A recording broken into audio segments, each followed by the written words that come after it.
अस्सलाम वालेकुम दोस्तों। पाकिस्तान क्रिकेट बोर्ड एक बार फिर सोच रहा है कि वनडे का कप्तान अब किसको बनाना चाहिए। इसके लिए एक बैठक भी सजेगी और ये इल्ज़ाम आ रहा है सिलेक्शन कमेटी पे कि वो सोचो विचार करके बताएगी, एडवाइजरी कमेटी सब मिल के। आपको एक थोड़ा सा दिलचस्प वाक़या सुनाता हूँ, उसके बाद बात आगे करते हैं इसके ऊपर भी। वो एक साहब थे, बस पे बैठे सफ़र कर रहे थे किसी गाँव से। बस एक जगह पर रुकी, ऊँट देखा उसने, ऊँट खरबूजा खा रहा था तो खरबूजा उसके गले में फंस गया। उस भाई साहब ने देखा तो उसको लगा कि शायद ऊँट को गिल्लड़, वो होता है ना, एक स्लैंग वर्ड है गिल्लड़, जैसे गर्दन सूजी होती वो है। थोड़ी देर बाद वो देखता है कि मालिक साहब आते हैं, वो ऊँट की गर्दन पे ना इंड मारते हैं और एक्चुअल में तो खरबूजा अंदर जाता है। उसको लगता है कि गिल्लड़ का इलाज हो गया, वो गर्दन उसकी ठीक हो जाती है। तो वो भाई साहब जाते हैं गाँव में, वहाँ का चौधरी उनका दोस्त होता है। उन्हें कहा जी मैं गिल्लड़ का इलाज लब ले आवे। चौधरी साहब अब पूरे गाँव में ऐलान कर देते हैं कि जनाब मेरा एक दोस्त है, वो गिल्लड़ का इलाज उसके पास है, किसी को गिल्लड़ है तो आ जाए। पिंड में एक बुजुर्ग होते हैं, उनकी गर्दन भी यूँ सूजी होती है, कहते इसको है। वो बंदा उसको इंट मारता गर्दन पे, वो बुजुर्ग मर जाता है। वो सारा वहाँ पे शोर शुरू हो जाता है। चौधरी साहब को पकड़ ले, चौधरी साहब देखो तड़ा बंदा है, उन्होंने साड़ा बंदा मार छड़िया। चौधरी साहब कहते हैं यार ये बंदा तो कारीगर सी, पता नहीं कैसे मार गया है।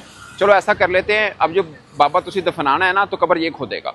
तो कबर वो खोता है सजा के तौर पर, कबर वो खोद देता है, बाबा दफना दे जाता है। तो चौधरी साहब उसको दूसरे गाँव में ले जाते हैं, वहाँ पे भी अनाउंस करवा देते हैं कि जनाब गिल्लड़ का इलाज मेरे इस दोस्त के पास है, अगर किसी को मसला है तो आ जाए। तो जनाब एक और बाबा आ जाता है कि इनू गिल्लड़ है, इनका इलाज कर दो। तो इलाज करने तो पहले बंदा कहता जी मैं इलाज तो कर देना, पर कबर मैं नहीं खोदनी, कबर तुम खुद खोदनी है।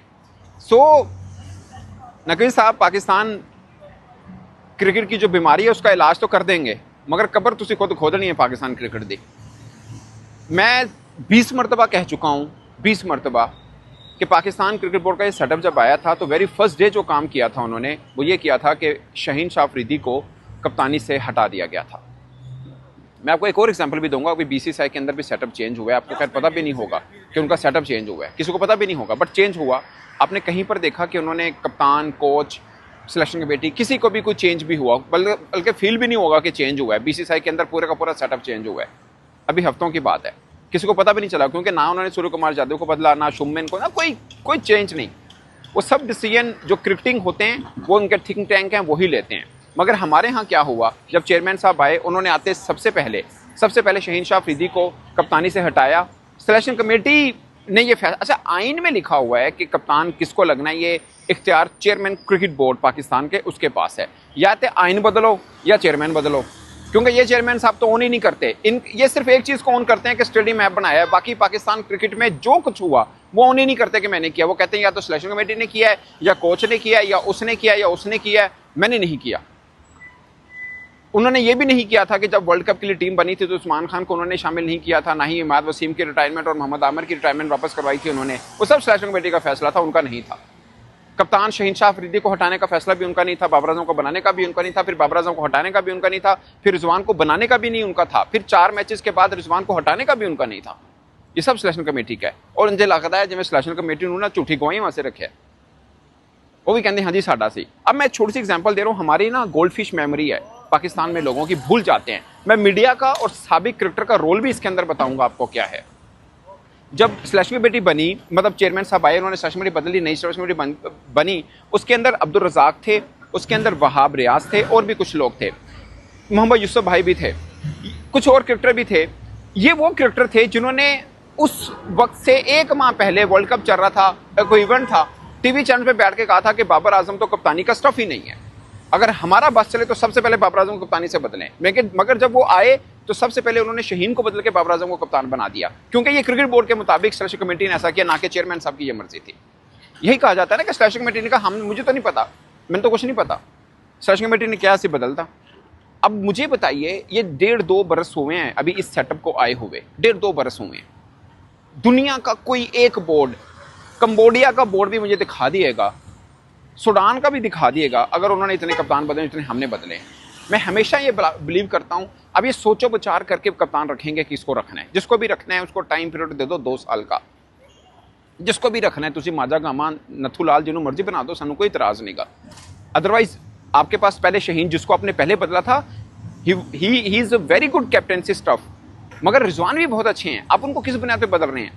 आपने वो कंधे के ऊपर बैच लगाए थे कि हमने ऑस्ट्रेलिया को ऑस्ट्रेलिया में हरा दिया और रिजवान कप्तान था, अफ्रीका को अफ्रीका में हरा दिया, रिजवान कप्तान था। फिर बदल किस चीज़ के लिए? टीम तो आप बनाते हैं, कप्तान की मर्जी की टीम तो होगी नहीं। अब भी जो बेचारा कप्तान होगा उसके ऊपर सिर्फ इसके कि टीम शीट के ऊपर लिखा हुआ कि कैप्टन है, बाकी तो उसके पास कुछ भी नहीं है।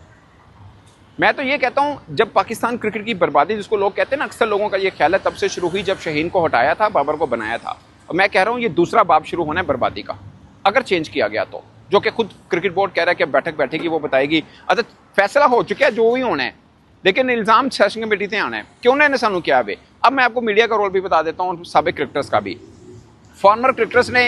अब मुझे सिर्फ ये चीज़ जानना है, समझना है कि यही क्रिकेट बोर्ड जो ये कहता था कि शहीन अफरीदी वर्कलोड मैनेजमेंट की वजह से ये एक फास्ट बॉलर है, ये लिख जाके सर्च मारने गूगल पे कि शहीन को कप्तानी से क्यों हटाया गया था। ये कहा गया था कि वो फास्ट बॉलर है, वर्कलोड के तहत वो सारे मैच नहीं खेल सकता, इसलिए हम उसको T20 का कप्तान नहीं बना सकते। एक बेहुदा किस्म के ये एक लॉजिक था जो उस वक्त दिया गया। और आज जो T20 के लिए नहीं बन सकता, क्या वो वनडे के लिए बन सकता है? नंबर 1, अगर उसको बनाया जा रहा है, अगर बाबर आजम को बनाया जा रहा है, तो बाबर आजम ने तो रिजाइन किया था कि मैं अपने काम पे, अपनी खेल पे तवज्जो देना चाह रहा हूँ, मैं फैमिली को टाइम देना चाह रहा हूँ। वो सब चीज़ें तो अभी भी वैसे की वैसी हैं, फिर वो कैसे बन रहा है? और अगर रिजवान को हटाना है तो रिजवान को लगाया क्यों था? और अगर रिजवान को नहीं हटाना तो बैठक किस चीज़ की बैठनी है? कोई एक चीज़, अभी ये फार्मर क्रिकेटर्स ना बहुत से आएंगे। नकवी साहब का बहुत अच्छा फैसला, वो उस वक्त जब शहीन को हटाया गया था तब मौसम गर्मा था, फास्ट बॉलर को पसीना ज़्यादा आ जाता है, इसलिए वो कप्तानी नहीं की, तो सही किया। अब मौसम सरमा आ रहा है तो अब बन सकता है वो कप्तान। ये देखिएगा, आपको बहुत से फार्मर क्रिकेटर्स एक लॉजिक, टेक्निकल लॉजिक देंगे शहीन अफरीदी को कप्तान बनाने की, या जो भी कप्तान बन रहा होगा उसको बनाने की। और फार्मर और जो पाकिस्तान का मीडिया, इन पे तो सुबहान अल्लाह है। अब यकीन मानिए, मैं आपको गारंटी से कहता हूँ, नकवी साहब कहते हैं ना, ये 5-6 क्रिकेटर हैं, ये हॉकी खेलेंगे, इनका खेल बेहतर होगा, तो ये मीडिया कहेगा कमाल आइडिया, चेयरमैन साहब छा गए। ये आइडिया तो आईसीसी ने भी कहा कि हमें भी नहीं, हम भी बाकी क्रिकेट की फ़रोग के लिए ये काम करते हैं। और पूछना किसने है? जो मर्जी करें आप, अभी तो कितना कुछ कर चुके हैं आप, अभी भी कर लेंगे तो क्या फ़र्क पड़ता है? मैं इसलिए कह रहा हूँ, जो मन में आए वो कीजिए। कौन पूछ सकता है? 3 साल के लिए आए हैं, अच्छा करें बुरा करें, अगर तनकीद करेंगे तो उनको बुरा लगता है, लेकिन हम तनकीद छोड़ थोड़ी सकते हैं। जो है दिखता है वो हमारे ख्याल में ठीक है या गलत, वो तो हम जरूर बोलेंगे। बल्कि दुनिया के किसी भी बंदे को जिसने एक दिन भी टीवी पे क्रिकेट मैच देखा है, वो भी आपको ये कहेगा कि 1.5 वर्षों में ये 6 दफ़ा जो कप्तान बदलने की आपने रवायत काम कर दी है, ये रिकॉर्ड कभी नहीं टूटेगा। ये ऐसे नहीं मौसम स्पीड नाम लगा हुआ, इतनी तेज़ी के साथ क्रिकेट जो हमारी तरक्की कर रही है, ये कभी हुई नहीं है हमारी हिस्ट्री में। उसकी वजह ये है, आपने 3 कोच बदल दिए, 4 सिलेक्शन कमेटी बदल दी, 5वीं दफ़ा कप्तान बदल रहे हो। वेरी गुड, करिए। किसने पूछना है? किसने नहीं पूछना, किसी में हिम्मत ही नहीं है कोई पूछ सकता हो। ठीक कर रहे हो, गिलड़ का इलाज हो रहा है पाकिस्तान दे विच बड़े अच्छे तरीके के नाल। आई एम सॉरी टू से, मैं आपको लिख के देने को तैयार हूँ, पाकिस्तान क्रिकेट आज जो विसाखियों पर है, ये विसाखी भी टूटने वाली है। आप जो ये चेंज कर रहे हैं, बल्कि क्रिकेटर्स को चाहिए, जिसको भी बनाए वो कहें भाई हमने नहीं बनना। ये जो 3 रिजवान के आप T20 के मैच जो देखें कितने हैं, 5-6 मैच हैं, उसके बाद कप्तानी से बदल दिया उसको, किस वजह से? आप शहीन के मैच देखें, 5 T20 मैच से उनको कप्तानी से बदल दिया था। अब फिर दोबारा अगर उसी को बना रहे हैं तो सुबहान अल्लाह नहीं है। आप बीच में शहीन को ऑफर की गई कि आप नायब कप्तान बन जाओ, उन्होंने इनकार किया, मैंने नहीं बनना। अब एक बंदा जो T20 के लिए वर्कलोड मैनेजमेंट के तहत कप्तान नहीं बन सकता और फास्ट बॉलर है, तो वनडे का कैसे बन सकता है? या बाकी भी कैसे बन सकते हैं? और रिजवान को हटाया कैसे जा सकता है? मैं तो ये सोच रहा हूं कि ये कौन ऐसा बड़ा कारीगर है जिसको तो आईसीसी ढूंढेगी, भाई साहब आप आइए, आप दुनिया भर की क्रिकेट को बेहतर कीजिए, जिसको ये लगता है कि अभी कप्तान बदलने की ज़रूरत है। कमाल है, यकीन मानिए, इससे बड़े लतीफ़े, इससे बड़े जिसे बोलते हैं ना नमूने क्रिकेट में दुनिया में कहीं नहीं होंगे जितने हमारे यहाँ हो रहे हैं। और उसके बाद यही हाल होना है। जो खेल गली मोहल्ले घर की छतों में खेला जाता है, उसके बाद भी इस सिचुएशन पे खड़ा है, उसकी वजह सिर्फ ये है। फिर ये मत कहिएगा कि मेरा दिल कहता है ऐसा फर्स्ट ऑस्ट्रेलिया में भी हरा देंगे तो इंडिया में भी हरा देंगे, तो यूए को जज्जो, बड़ी गल होएगी जो सिचुएशन चल रही है। थैंक यू दोस्तों।